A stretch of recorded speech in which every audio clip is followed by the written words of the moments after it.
تیرے اور تیرے بھائیوں کے لیے کالک تھوپتی رہی 10 سال، تب سارے راضی تھے۔ اب اپنی خوشی کے لیے ذرا سی بے ایمانی کرنے لگی ہوں تو ساروں کو گناہ ثواب یاد آ رہے ہیں، مگر سارے گناہ سارے ثواب دھرے کے دھرے رہ گئے۔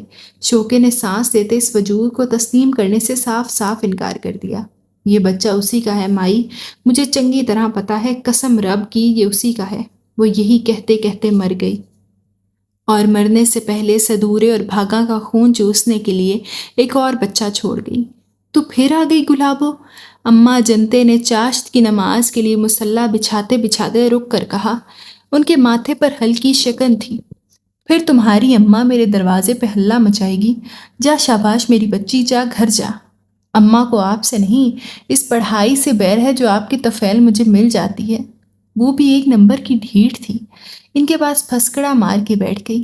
میں تو پڑھ کے رہوں گی، اور کیا پڑھاؤں تجھے، میں خود 8ویں پاس، جتنا آتا تھا گھول کے پلا دیا، اور کون سا سبق دوں؟ کتنا کہا تمہارے ماں باپ کو کہ لڑکی کا دماغ اچھا ہے، پڑھنے کا شوق بھی ہے، لگن بھی، اسے اسکول داخل کروا دو، مگر وہ نہ مانے۔ گلابو نے بے پرواہی سے گردن جھٹکی۔ اسکول بھیج بھی دیتے تو کیا پڑھ لیتی، وہی جو آپ سے پڑھا ہے۔ شکیلہ، انجم، نیلی ساری اسکول پڑھی ہیں، پتہ نہیں کون سے چنے بھونتی رہی ہیں وہاں جا کے۔ ان سے اچھی طرح کتاب اور اخبار پڑھ کے سنا سکتی ہوں، لکھائی بھی میری ان سے زیادہ اچھی ہے۔ وہ نیلی 10ویں کا امتحان دے کر بڑی خود کو توپ سمجھ رہی تھی۔ اس دن چھوٹے بھائی کی چھٹی کی درخواست تک لکھنی نہیں آ رہی تھی اسے، میں نے لکھ کے دی۔ تم نے؟ اماں جنتے نے تعجب سے کہا۔ لیکن وہ تو میں نے تمہیں سکھائی ہی نہیں۔ اردو لکھنا تو سکھایا ہے نا، باقی عقل سے کام لے کر لکھ دیا کہ چھٹی کی درخواست میں کیا لکھا جا سکتا ہے۔ ہاں عقل تو ماشاء اللہ، انہوں نے سر ہلایا۔ نیلی کا ابا بھی پرچہ پڑھ کے حیران ہوا کہ میں نے اتنا اچھا لکھا ہے، مگر اس کا فخریہ لہجہ ذرا سا مغموم ہوا۔ کہنے لگا، نیلی تیرے سے تو یہ چنگڑی اچھی رہی، حلوہ کھائے گی، کٹوری میں ڈھکا رکھا ہے۔ شروع میں اماں جنتے نے اس کی ایسی باتوں پر بڑا سمجھانے کی کوشش کی تھی کہ لوگ جو مرضی کہتے پھریں، رب سونے کی نظر میں سارے بندے برابر ہیں، کوئی اونچا ہے اپنے کرموں کی وجہ سے، اپنے اعمال کی بدولت، مگر وہ کوڑ مغز نہ ہوتے ہوئے بھی بس اسی ایک بات کو سمجھ نہ پاتی تھی۔ اس لیے اس کا آسان حل انہوں نے یہ نکالا کہ بات بدل دیتی۔ ہاں کھاؤں گی، صبح سے کچھ نہیں کھایا۔ وہ پھرتی سے اٹھ کر نعمت خانے کی جانب لپکی، اور اماں جنتے نے نیت باندھ لی۔ سلام پھیرتے ہوئے انہوں نے کنکھیوں سے اسے حلوہ لپا لپ کھاتے دیکھا اور دھیرے سے مسکرا کے دعا کے لیے ہاتھ اٹھا دی۔ یا اللہ، اس بچی پہ ہدایت کے در کھلے رکھنا، مٹی زرخیز ہے، کھاد بھی اچھی دینا۔ انہوں نے دعا مانگ کے چہرے پر ہاتھ پھیرا تو وہ لمبی سی سرخ زبان نکال کے کٹورا لپا لپ چاٹ رہی تھی۔ بری بات، جانور کرتے ہیں ایسے۔ بڑی بھوک لگی تھی اماں جی۔ کچھ نہیں پکا؟ انہوں نے دل سوزی سے پوچھا۔ جانتی تھی کہ معروفہ کی وفات بلکہ اس کی طلاق کے بعد ہی سے لوگوں کے حالات خاصے برے ہو گئے تھے۔ وہ کون سی نئی بات تھی، ہفتے میں 1 آدھ بار ہی پکتا ہے۔ خیر اماں لائی تھی رات کو؟ انہوں نے ناگواری سے ٹوکا۔ ہاں وہی لائی تھیں، اس نے تصحیح کی۔ یہ اماں جنتے کی تربیت تھی کہ وہ اپنے دوسرے بہن بھائیوں کی طرح ماں کو مائی کی بجائے اماں اور تو تکار کی بجائے آپ جناب کہہ کر پکارتی، بھرے باقی گھر والے اس پہ مذاق ہی کیوں نہ اڑاتے ہوں۔ لائی تھی نمبردار کے گھر سے چنوں والے چاول، آلو گوشت اور سوجی کے لڈو، مگر آپ کو تو پتہ ہے کہ میں کسی کے گھر سے آئی ہوئی چیز نہیں کھاتی۔ میں تو کھا لیتی ہوں صبر شکر کر کے، اور یہ حلوہ جو تم نے ابھی کھایا ہے یہ بھی ماسٹرنی کے گھر سے آیا تھا۔ آپ کی اور بات ہے اماں جی، آپ کو لوگ عزت کی وجہ سے دے کر جاتے ہیں۔ ماسٹرنی جی نے حلوہ پکاتے ہی پہلے آپ کا حصہ نکالا ہوگا تاکہ برکت رہے، اور ہمارے گھر تو چیز تب بھیجی جاتی ہے جب بچ رہے، ضائع ہو رہی ہو، یا پھر صدقے اور خیرات کی نیت سے۔ میں کیوں لوں کسی کا صدقہ؟ نہ بچے، رزق جس طرح بھی آئے رزق ہی ہوتا ہے، ہر بندے کا رزق مولا نے الگ طرح سے لکھا ہوتا ہے۔ تمہاری اماں لوگوں کے گھر چھوٹے موٹے کئی کام کرتی ہے، تبھی رزق کے یہ دانے اکٹھے کر کے لاتی ہے، بھیک نہیں مانگتی۔ یہ بھی تو مقام شکر ہے۔ اتنا تکبر بندے پہ سجدہ نہیں ہے۔ میں تو زکوٰۃ بھی لے لیتی ہوں، جینے کا آسرا ہو جاتا ہے۔ بس اماں جی، دل نہیں مانتا۔ وہ چپ ہو گئیں، جانتی تھیں کہ جس بات پہ اس کا دل نہ مانے وہ کبھی بھی وہ کام نہیں کرے گی۔ چاہے وہ زور دے ڈالیں، حالانکہ دنیا میں صرف وہی تھیں جن کی بات کو وہ اہمیت دیتی تھی۔ اس طرح جس بات پہ دل اڑ جائے اس سے ہٹتی بھی نہیں تھی، جسے ماں باپ کے لاکھ منع کرنے کے باوجود وہ سالوں سے اپنے دن کا ایک بڑا حصہ اماں جنتے کے صحن میں گزارنے کی عادی تھی۔ اس صحن میں اس نے قرآن پاک کا پہلا سبق لیا، اسی صحن میں اس نے تختی پر پہلا حرف لکھا۔ ہائے اماں جنتے، یہ چنگڑی بھی ہمارے بچوں کے ساتھ بٹھا دی۔ پہلے پہل کسی عورت کے اعتراض کرنے پر گلابوں نے سہم کر اس نحیم شہیم عزت دار گھرانے کی بہو کو دیکھا۔ یہ بھی دوسرے بچوں کی طرح علم لے رہی ہے، بچہ کوئی تمہارا کوئی کسی اور کا، مگر سبق تو ایک ہے، اللہ کی کتاب کا۔ مگر چنگڑ اور پکی واس بے دین ہوتے ہیں۔ کس نے کہا ہے؟ سدورہ اور اس کی گھر والی بھاگا دونوں کلمہ گو مسلمان ہیں، ان کے آباء و اجداد ضرور پکی واس تھے، ایک جگہ سے دوسری جگہ پڑھنے والے، مگر یہ کنبہ سالوں سے ایک مٹی پہ آباد ہے۔ میرے سسر اللہ بخشے نکاح پڑھوایا تھا انہوں نے ان بچوں کے کان میں بھی اذان دی گئی تھی، خدا کا خوف کرو رضیہ، کسی مسلمان کو بے دین اور کافر کہنا بہت گناہ کی بات ہے۔ عموماً اماں جنتے اتنی لمبی بات نہیں کیا کرتی تھیں، نہ کسی سے اتنی درشتی اور سختی سے پیش آتی تھیں، مگر اس بات پہ وہ خاصی غضبناک ہوئیں اور رضیہ نامی عورت کو تقریباً جھاڑ کے رکھ دیا تو 7-8 سالہ گلابو جو اپنی سہیلیوں کی دیکھا دیکھی ایسے ہی چاؤ میں آ کے دوپٹہ سر پہ لیے بیٹھ گئی، وہیں اسی وقت اپنے دل میں اماں جنتے کے لیے عقیدت و محبت کے دیے جلا بیٹھی۔ رضیہ نے مارے غصے کے اپنے چاروں بچوں کو اماں جنتے کے پاس سے اٹھا کر گھر میں مولوی لگوا لیا۔ تب بھی اماں نے ہاتھ سے ایک معقول آمدنی جاتے دیکھ کر بھی گلابوں کو یہاں سے ہٹانے والی بات نہ مانی۔ جن سے ہدیہ لے کر علم لیتی ہوں وہ بھی تو مجھ بیوہ کی مالی مجبوری ہے، مگر اس بچی کو 4 حرف پڑھا دینے کا جو ثواب مجھے قبر میں ٹھنڈ پہنچانے والا ہے اسے ہاتھ سے کیسے گنواؤں؟ اور وہ اسی صحن میں سپارہ پڑھنے لگی اور پھر ساتھ قاعدہ۔ 1 سال بعد اماں نے حساب اور انگریزی کے تصویری قاعدے بھی اسے لے دیے۔ اس سے اگلے سال وہ تختی اور قلم سے سیدھی کاپی پنسل پر آ گئی۔ سپارہ پڑھنے والے تو آمین کے بعد دوبارہ ادھر کا رخ نہ کرتے تھے، اور وہ جیسے اماں کے صحن کی اینٹ بن کے گڑ گئی۔ 8ویں پاس۔ اماں نے دنیاوی علم تو اتنا ہی دیا جتنا وہ جانتی تھیں، مگر گلابوں کے سیکھنے کی دھن نے اس کی ذہنی صلاحیتوں کو کہاں پہنچا دیا۔ اس کا خاندان سالوں سے کوڑا کرکٹ چننے کا کام کرتا تھا، پھر کوڑے کے ڈھیر پہ بیٹھ کے سارا گند چھانا جاتا۔ کاغذ، ٹین کے ڈبے، پلاسٹک کی بوتلیں، سب چیزیں الگ الگ کر کے کباڑ دیے جاتے۔ اس نے سدا اس کام سے نفرت کی تھی اور بچپن میں ہی اپنی برادری کی ان لڑکیوں سے قطع تعلق کر لیا تھا جو گلی سے کوڑا چننے والے تھیلے لٹکائے اسے لینے آتی تھی، مگر پڑھنے کا شوق اور جاننے کی لگن اسے کوڑے کے ڈھیر پہ بھی لے گئی۔ وہ گندگی میں سے چن چن کر کاغذ نکالتی، رسالوں سے پھٹے پھٹے صفحے، پرانے اخبار، کاپیوں اور کتابوں کے ورق، سب کو سیدھا کر کے جھاڑ پونچھ کے اکٹھا کرتے ہوئے اسے کبھی گھن نہ آتی، اور پھر رات کو لالٹین جلا کے وہ اپنا پڑھنے کا شوق پورا کرتی۔ اس شوق میں اس نے جانے کیا کچھ پڑھ ڈالا تھا۔ بچوں کے رسالے میں چھپنے والی تک بند نظمیں بھی اور ساغر صدیقی کی غزلیں بھی، سستے اور بازاری قسم کی رومانویت پیش کرتے ناولوں کے اقتباسات بھی، اور اخباروں میں شائع ہونے والے میں فلم انگیز کالم بھی، کھانا پکانے کی ترکیب سے لے کر روحانی اور طبی مسائل بھی۔ پھر تو ماں سے جھگڑا نہیں کیا۔ اماں جنتے نے اسے گھٹنوں میں دبوچا اور اس کے لامبے بالوں میں تیل انڈیلنے لگی۔ میں کب جھگڑتی ہوں، وہی سارا دن، وہ بڑبڑائی۔ پھر جوئیں پال لیں، اماں نے اس کے کاندھے پہ دھپ لگائی۔ جوئیں سے بھرے تکیے ہیں سارے کے سارے، میلے چیکٹ کندھے، اس نے ناک چڑھائی، اور اماں کہتی ہیں بھلا بستر بھی کوئی دھوتا ہے؟ اس پہ بھی آپ کا حکم ہے کہ ماں سے بحث نہیں کرو۔ صفائی نصف ایمان ہے، بحث مت کرو، مگر دھو لوگی تو کون سا بھاگا تمہیں مار ڈالے گی؟ اور بھی تو اتنے کام ایسے کرتی ہو جو اسے پسند نہیں، جیسے میرے گھر آنا۔ اماں تو بس اس پہ راضی ہوگی اگر میں اس کے ساتھ گھر گھر جا کر لیٹرینیں دھوؤں۔ کام کرنے میں کیا برائی ہے گلابو؟ ہاتھ سے کام کرنے والا اس کمائی سے رزق کمانے والا بندہ اللہ کا پسندیدہ ہے۔ کام بھی تو ڈھنگ کا ہو۔ میں ساری حویلی کے برتن مانجھ دوں گی، کالی پیلی دیگیں تک کھرچ کر چمکا دوں گی، مگر پتہ ہے اماں، ہمیں تو کوئی برتنوں کو ہاتھ بھی نہیں لگانے دیتا۔ صفائی میں میرا بڑا من لگتا ہے، دیکھا ہے نا آپ نے کیسے آپ کا صحن دھو کے ایک ایک اینٹ نئی نکور کر دیتی ہوں۔ کوئی جھاڑو دھلائی کا کام ملے تو میں بھی کر دوں، تب بھی ملازمہ ہی بنوں گی، پھر بھی منظور ہے مگر ذمہ دار نہیں۔ اس نے قطعی انداز میں کہا۔ لوگوں کی غلاظت نہیں دھوئی جائے گی میرے سے، بو سے میرا دم الٹتا ہے۔ میں محنت سے نہیں گھبراتی اماں جی، مگر محنت کے ساتھ ساتھ عزت بھی تو ہو۔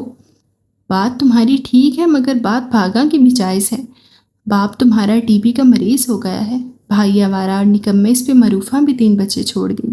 چھوٹا سا گاؤں ہے، اکیلی بھاگا 20 گھروں کی ذمہ داری کر کے بھی اتنا نہیں کما لیتی کہ سارے 2 وقت کی روٹی کھا سکے۔ ایسے میں وہ تم سے آس نہ لگائے تو کیا کرے غریب؟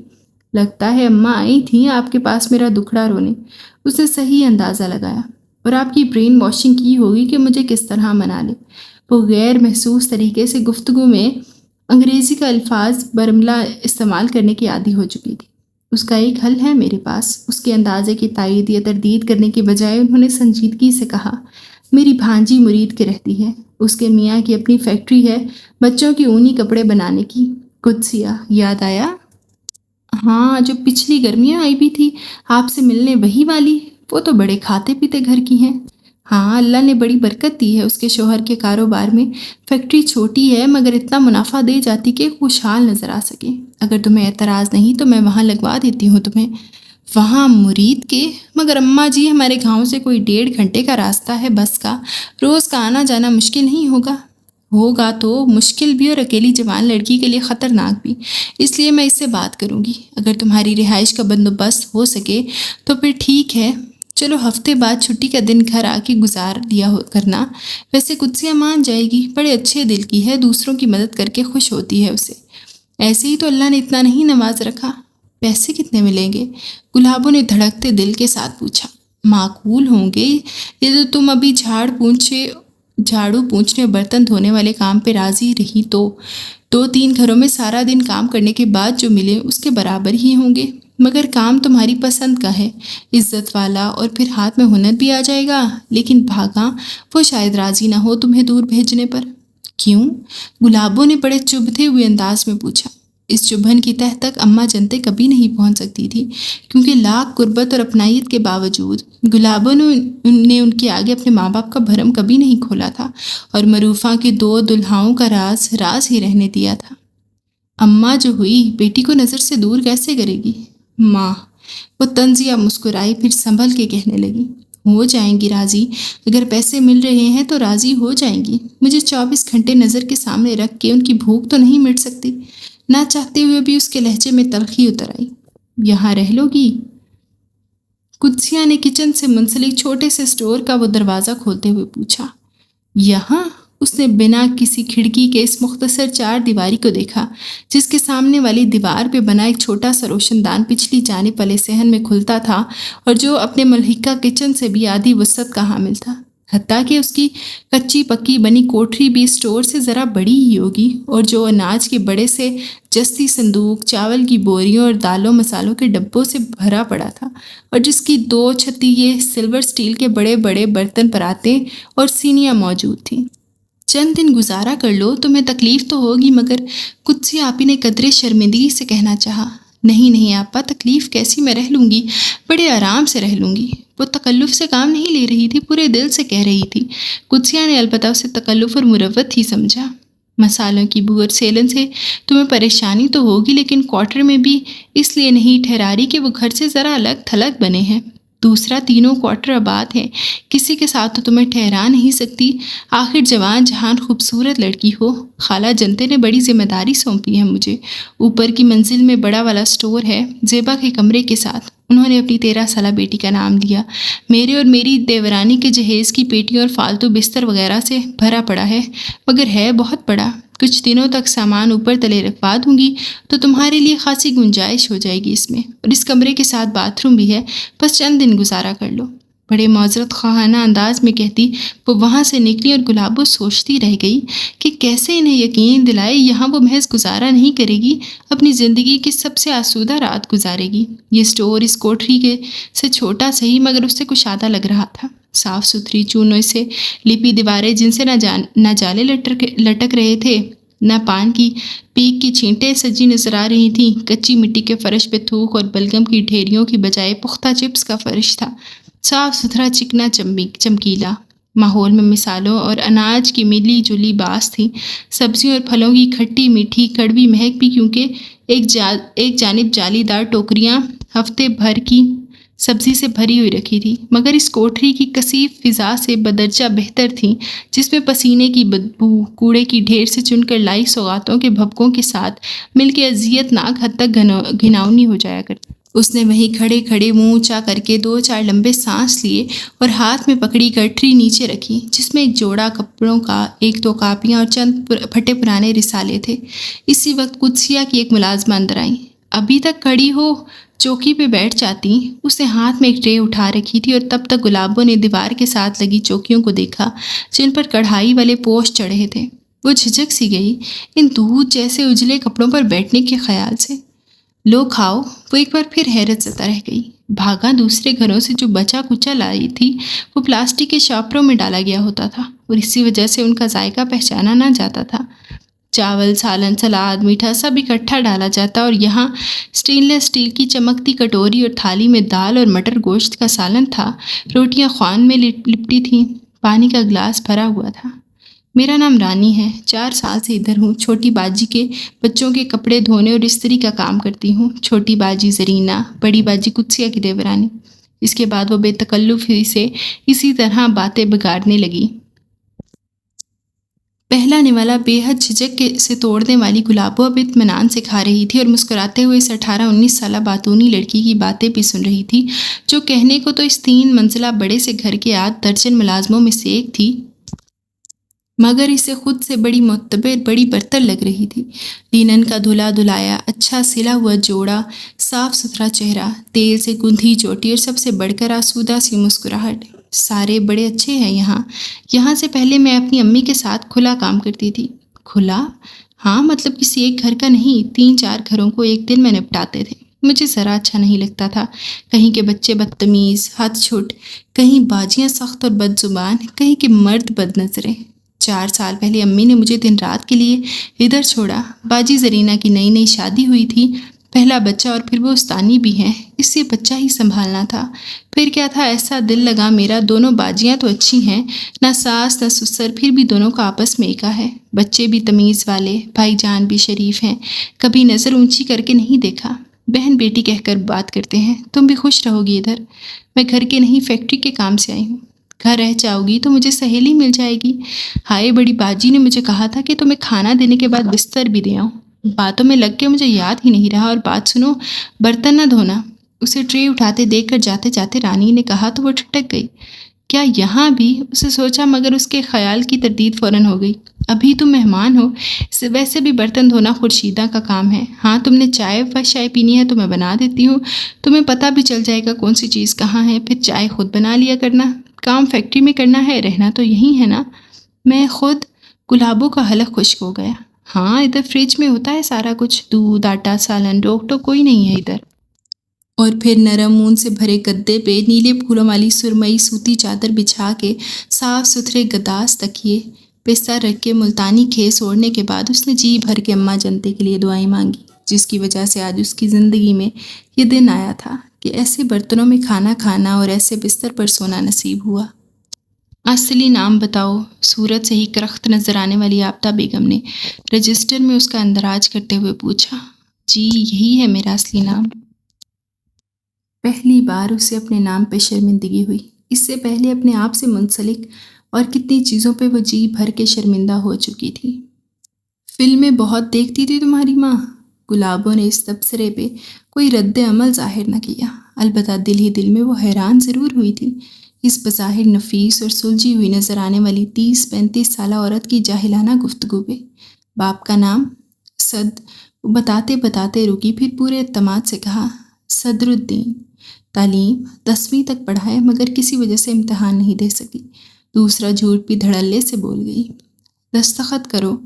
بیگم عابدہ نے رجسٹر اس کے آگے کیا، اور ایک لائن میں کیے ٹیڑھی میڑھی لکھائی میں نظر آنے والے دستخطوں پہ اس نے ایک سرسری سی نظر ڈالتے ہوئے بڑی نکھری لکھائی میں انگریزی میں اپنا نام لکھا۔ تم سے محبت نہ کروا سکی تو نام بدل دینا میرا، ایک بار اس نے گال پہ گراتی لٹ کو کان کے پیچھے اڑستے ہوئے بڑے چیلنج پر بڑے انداز میں کہا تھا، اور وہ دل کھول کے ہنسا تھا۔ اور میرا کیا ہے؟ کہہ دوں گا ہاں ہو گئی ہے تم سے محبت، بلکہ لو ابھی کہہ دیتا ہوں میں تم سے محبت کرتا ہوں، تم سے محبت کرتا ہوں، تم سے محبت کرتا ہوں۔ میں نے یہ نہیں کہا کہ میں تم سے یہ بات کہلواؤں گی، میں نے کہا میں تم سے محبت کرواؤں گی۔ کہنے اور کرنے میں بڑا فرق ہوتا ہے۔ اگر اس فرق کو جانتی ہو تو پھر یہ بھی جانتی ہوگی کہ محبت کرنے اور محبت کے ہونے میں بھی بہت فرق ہے۔ اس کی سنجیدگی سے کہنے پہ وہ سن ہو کر رہ گئی۔ آوارہ سی لٹ ایک بار پھر کان کے پیچھے سے نکل کر چہرے پہ رقصاں تھی، جیسے کوئی دیواروں سے سر پٹخ پٹخ کر ماتم کر رہا ہو۔ وہ جان گئی تھی محبت کرنے اور محبت ہو جانے کا فرق۔ دروازے کی نوب پہ رکھا اس کا ہاتھ ہلکا سا کپکپایا، جانے کی ہیجان تھا یا سنسنی یا پھر آنے والے مسرت انگیز لمحوں کی سرشاری یا شاید کوئی انجانا سا خوف۔ اس نے ہینڈل گھمایا اور اندر داخل ہوا۔ گلاب، موتیے، مہندی، اپٹن، مختلف عطریات کی ملی جلی مہک سے بوجھل ہوتی فضا نے اس کی پلکوں میں خمار بھر دیا۔ بڑے مخمور انداز میں اس نے نگاہ اٹھا کے سامنے دیکھا۔ آبنوسی ملتانی طرز کے بڑے سے بیڈ پہ پچھی سنہری مخملی چادر کے اوپر سرخ بھڑکیلے عروسی لباس میں ملبوس وہ سر جھکائے بیٹھی تھی۔ وہ جو اس کی طلب تھی، اپنی طلب کو پا لینے میں کیا سرور ہوتا ہے، وہ اس کی انتہا جاننا چاہتا تھا۔ اس لیے اس کے فاتحانہ قدم اس کی جانب بڑھنے لگے اور ستائشی نظریں اس کے صاف چھپتے بھی نہیں، سامنے آتے بھی نہیں والے بنے سورے وجود پہ پھسل رہی تھی۔ سرخ شرارہ جیسے ملبوس سے اس کا کندن سا بدن جیسے لشکارے مار رہا تھا۔ نازک انگلیوں والا سفید برفات ہنائی رنگ اوڑے ہوئے تھا۔ اس نے گلے میں پڑا گلاب کے پھولوں والا ہار اتار کے ہاتھ میں پکڑا اور آگے بڑھتے بڑھتے دائیں جانب پڑے بھاری دیوان پہ پھینک دیا۔ اگلے قدم کے ساتھ وہ اپنی شیروانی کے گریبان کے پہلے دونوں بٹن کھول رہا تھا۔ اسے اس معطر فضا میں سانس گھٹتا ہوا محسوس ہو رہا تھا۔ تیسرے قدم پہ اس نے بالوں میں ہاتھ پھیرا۔ اوائل دسمبر کی رات تھی اور اس کے سر کے مساموں میں سے جیسے فوارے پھوٹ رہی تھیں۔ اس نے پسینے کی نمی کو انگلیوں کی پوروں کی ہلکی سی گردش کے ساتھ بالوں میں سمونے کی کوشش کی۔ چوتھا قدم جو اسے بیڈ پہ سمٹے سکڑے شرمائے وجود کے مقابل کھڑا کر رہا تھا، اس نے آخری قدم کے ساتھ اس نے اپنی دلہن کا جھکا ہوا سر کچھ اور نیچے جاتا محسوس کیا۔ وہ دھیرے سے اس کے پہلو میں بیٹھا ایک منفرد سی خوشبو اس کی روح کے اندر اتری جو آس پاس اودھم مچاتی خوشبوؤں پہ حاوی ہو گئی۔ یہ خوشبو اس کی دوشیزگی کی تھی، اس کی حیا کی تھی، اس کی وفا کی تھی۔ اس نے لرزتی کپکپاتی ہنائی انگلیوں کو دھیرے سے چھوا۔ وہ چھوئی موئی کی طرح اپنے آپ میں سمٹ گئی۔ انہیں دھیرے سے مسکراتے ہوئے رخساروں تک سایہ پھیلائے ہوئے گھونگھٹ کو اٹھایا۔ مکمل حسن کا ایک شاہکار اس کے سامنے تھا، ایسا شاہکار جو صرف حسن میں ہی یکتا نہ تھا بلکہ اس میں وہ سب تھا جو اس نے چاہا تھا، جس کی اس نے تمنا کی تھی۔ وہی بانگ پن، وہی سادگی، وہی معصومیت، وہی حیا، وہی مشرقیت اور وہی پاکیزگی۔ اس نے چاہا کہ اس روپ کو آنکھوں میں سمو لے۔ آسودگی سے پلکیں جھکاتے ہوئے اس نے قریب ہونا چاہا کہ ایک سیاہ چادر پھڑپھڑاتی ہوئی اس کے اور اس گلگلوں چہرے کے درمیان حائل ہو گئی۔ ٹرین نے رفتار پکڑ لی تھی۔ سیاہ چادر اب ایک دھجی کی طرح دور تک پھڑپھڑاتے ہوئے نظر آ رہی تھی۔ وہ شاید اب تک پائیدان میں کھڑی تھی۔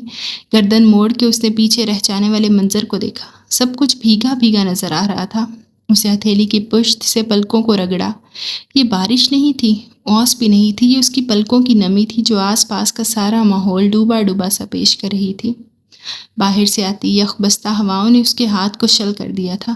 اسے لگا ایک منٹ بھی اور اس طرح کھڑی رہی تو شاید برف ہوتے ہاتھوں سے دروازے کی راڈ چھوٹ جائے گی یا سن ہوتے پیر بدن کا بوجھ سہارنے سے معذور ہو جائیں گے۔ اس نے ٹھنڈے آہنی دروازے کی پشت سے ٹیک لگاتے ہوئے خود کو ڈھیلا چھوڑ دیا اور پھسلتی ہوئی نیچے بیٹھ گئی۔ یہاں کیوں بیٹھی ہو؟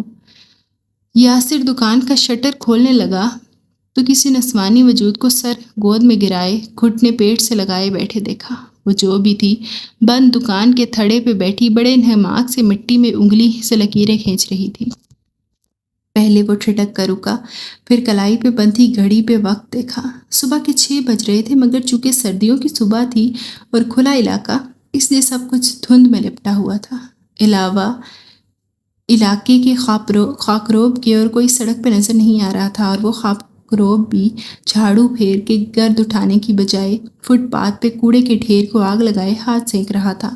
کافی فاصلے پہ ایک تانگے والے تانگے میں گھوڑا جوت رہا تھا، اور اس دکان کے آگے یہ عورت بے حد حیرت کے عالم میں قدم بڑھاتا وہ اس کا جائزہ لے رہا تھا۔ رنگ اڑا پھولدار ریشمی جوڑا، گھسا پٹا سویٹر جو لنڈے سے لیے اور استعمال کرتے کئی برس بیت چکے ہوں، کوہنیوں سے پھٹا ہوا تھا۔ سر اور کاندھوں سے لپٹی سیاہ چادر البتہ قدرے بہتر نظر آ رہی تھی۔ پیروں میں سافٹ چپل، وہ کپ کپا کے رہ گیا۔ اتنی سرد صبح میں بغیر موزوں اور دستانے کے نکلنے کا وہ تصور بھی نہیں کر سکتا تھا، اور یہ عورت بیکارن بھی نہیں لگتی، پھر کون ہے؟ یہ یہاں کیوں بیٹھی ہو؟ تہمکانہ انداز میں پوچھنے پر اسے سر اٹھا کے تعجب سے دیکھا تو یاسر کو اپنی جرأت بلکہ بدتمیزی پہ افسوس ہوا۔ وہ کوئی عورت نہیں، ایک نوخیز لڑکی تھی۔ اپنے گئے گزرے حلیے کے برعکس اس کے چہرے پہ عجیب سے تمکنت اور نظروں میں ایک الگ ہی شان بے نیازی تھی۔ کیوں؟ تمہیں کیا تکلیف ہے؟ تم کرایہ لیتے ہو یہاں بیٹھنے کا؟ ماتھے پہ چتوں لیے وہ اس سے مخاطب تھی۔ یاسر مسکرایا۔ اگر میں کہوں ہاں تو کیا اٹھ جاؤں گی؟ وہ ہاتھ جھاڑتے ہوئے اٹھی۔ کہیں اور جا کے بیٹھ جاؤں گی جہاں صرف بیٹھنے کا بھی کرایہ مانگنے والے کمینے نہ ملے؟ یاسر بھونچکا رہ گیا۔ بڑا بے باک اور توہین آمیز جواب تھا۔ یہ سنو، میں مذاق کر رہا تھا۔ اس کے آواز دینے پہ وہ پلٹی۔ اس بار اس کی بڑی بڑی آنکھوں میں جلال تھا۔